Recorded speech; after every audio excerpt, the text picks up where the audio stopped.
Kagabi, Martes, napanood na nga ng mga viewers ang pasabog ni Coco sa Sigabo.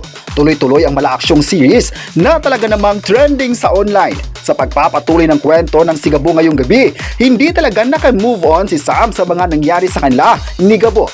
Parang nasa isip pa rin ni Sam na gusto niyang makita si Gabo dahil sa mga hindi niya inaasahang pangyayari. Nagbalik naman sa barangay Ginintuang Lupa si Gabo at doon na siya magsisimulang mamuhay ng tahimik.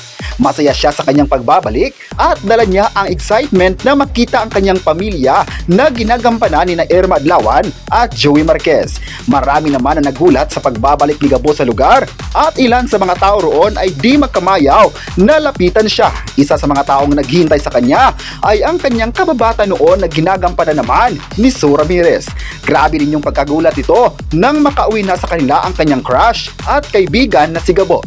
Samantala, busy naman ang pamilya ni Django sa kanilang munting negosyo. At dito nga ay masaya ang pamilya niya na makitang marami silang dilihensya mula sa mga bata. Aabangan din kung magkakatapatan ang landas nitong si Django at Gabo.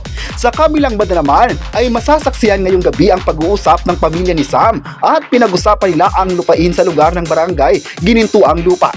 Dito nga ay nabanggit ni Sam na naawa siya sa mga tao dahil may mga tao raw na sobrang tapang. Alam kasi ni Sam kung ano ang estado ng lugar na iyon, kaya parang nagdadalawang isip siya sa pahayag ng kanyang ina.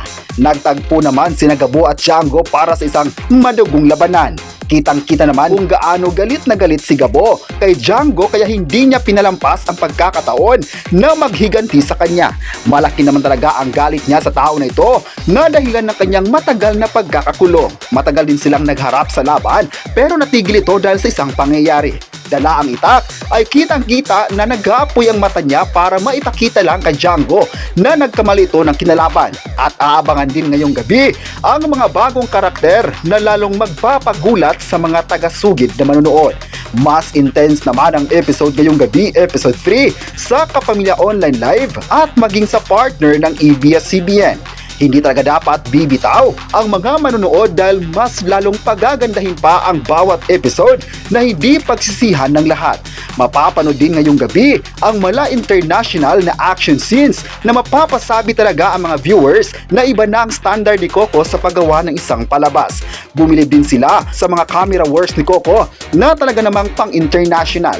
Detalye kung detalye talaga ang pagkakagawa kaya marami sa mga viewers kagabi at ngayon ang na-impress sa kanyang galing bilang actor at direktor. Abangan pa natin ang mga susunod na tagpo dito lang sa pinakamalaking proyekto na ginawa ng ABS-CBN at ni Coco Martin para sa lahat ng mga viewers. Ano pa kaya ang mga susunod na tagpo bukas at kung paano nga ba ito magbibigay ng gulat para sa mga viewers na naghihintay talaga gabi-gabi.